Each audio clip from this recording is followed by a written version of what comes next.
So, Nate, after that, after that happened, kinailangan mong pumunta sa Cavite. Yeah.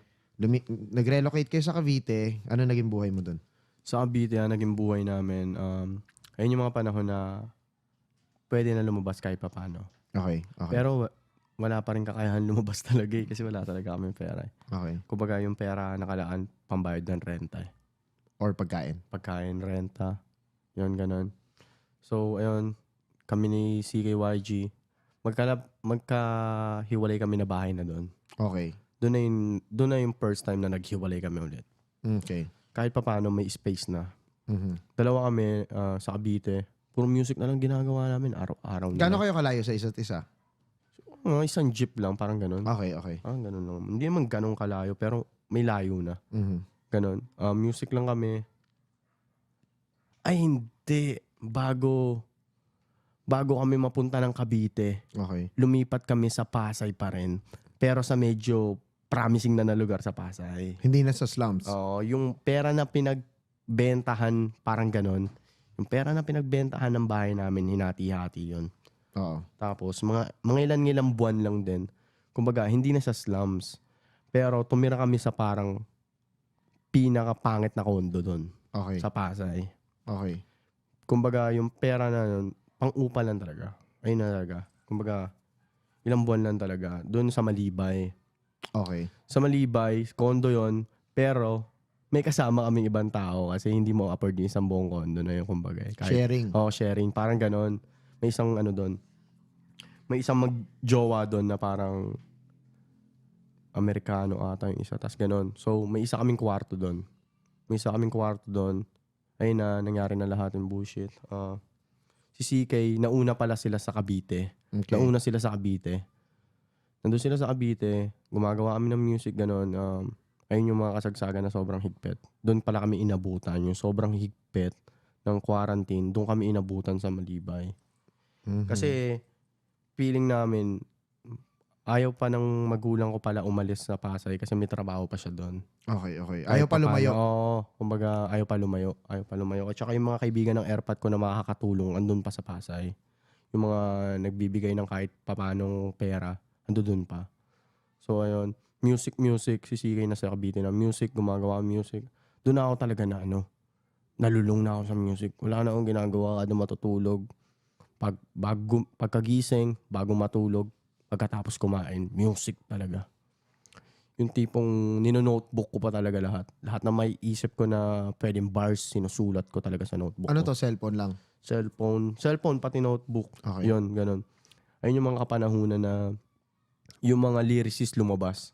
Mm-hmm. Yung mga release sila Smagla, sila Apex, sila Shanty. Mm-hmm. Yung parang mga tago nila sa bodega nila, yung mga panahon na 24 bars. Mm-hmm. Nilabas James, nila. Mga ganon, yung 24 bars na panahon. Gumagawa na kami ng music bago mag 24 bars, di ba? Parang ganon. Tapos nakita namin ganon. So, doon nag-start sa mga 24 bars talaga na magpakitang gilas. Okay. Yung kay Next Friday, then kay Mark Beats na 24 bars. Ginawa Challenge. namin yun. Oo, ginawa namin yun. Okay. Na ako. Tapos may nagawa kami ni Ken. Ken CKYG. Oh, CKYG. Ken. May nagawa kami ni CKYG na kanta, title niya Pagkasabik. Okay. Pagkasabik. Sorry, I had to ask. Paano nyo nagagawa kung nasa Cavite siya? Pasahan. Okay. Pasahan. Online lang muna talaga kasi nga lockdown eh. Nagawa namin siya nung dumalaw one time. Mm-hmm. Dumalaw kami sa Cavite, dun sa isang family namin doon na may bahay doon. Para i-check kung kamusta doon. Oo, kamusta. So, ayun, ando doon kami sa Cavite, tambay kami, shit. Ginagawa namin yung pagkasabik. Pagkasabik to na ata yun, yung one, hindi ko na. Pagkasabik one lang. Sinusulat ko yun habang naglalakad sa kalsada. Mm-hmm. Siya ginagawa niya yung verse niya doon sa bahay ng isa naming pamilya, ganun. Lalakad-lakad, ganun. Tapos nagawa namin yung kanta. Hindi namin pa rin ma-record kasi wala pa kaming pera. So, back to Pasay ulit ako. Pagbalik ko ng Pasay, parang nagkapera ata airmat ko nun. Kasi parang hiningi ko lang, ganun. Saktong 350. Ay mga 400, ganun. Kasi ang recording nun, 350. Mm-hmm. Punta kami kay Nico Abad. Shoutout kay Nico Abad. Tangina tol. Sa'yo kami nakahubog talaga malaman kung ano talaga yung tunay na recording. Okay, okay. Oh, First yun. recording to. Parang ganun. Tapos, ayun, ginagawa namin yung pagkasabik. Pinapunta ko si CKYG sa bahay. Mhm. Para sa recording. Oo, para sa recording. Punta siya sa bahay namin, lumuwas siya, binigyan siya ng magulang niya ng pera. Tapos, doon na. Punta kami studio, saktong-sakto lang yung pera, walang pangkain, walang pantubig man lang, walang pamasahe. Pamasahe yung papunta, yung sobrang 50 ata.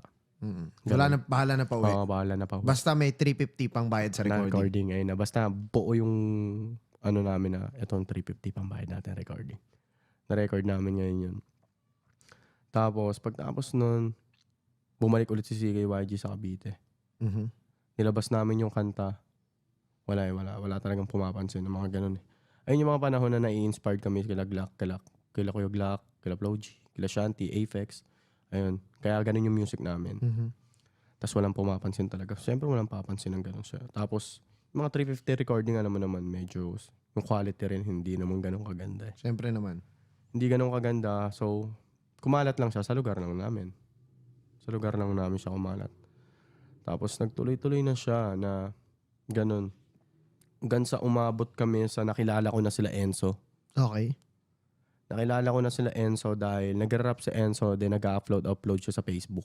Mhm. Si Enzo, si Aaron Tejada. Shoutout kay Aaron. Mhm. Di ka na nag-rap ngayon tol pero shoutout sa'yo.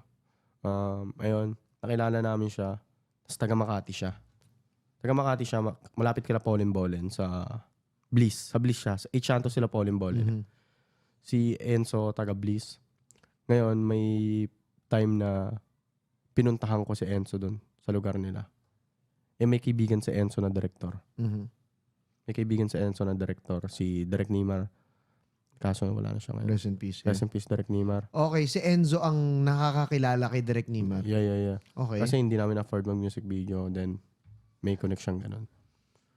May mga panahon na pagtapos namin, i-record yung, diba pagkasabik, nilabas namin. Then, matagal kami hindi naglabas ng music. Kasi parang hindi ganun siya nag-work. Hindi siya nag-work. Kumbaga, hindi na kami para magsayang ng pera pa. Mhm.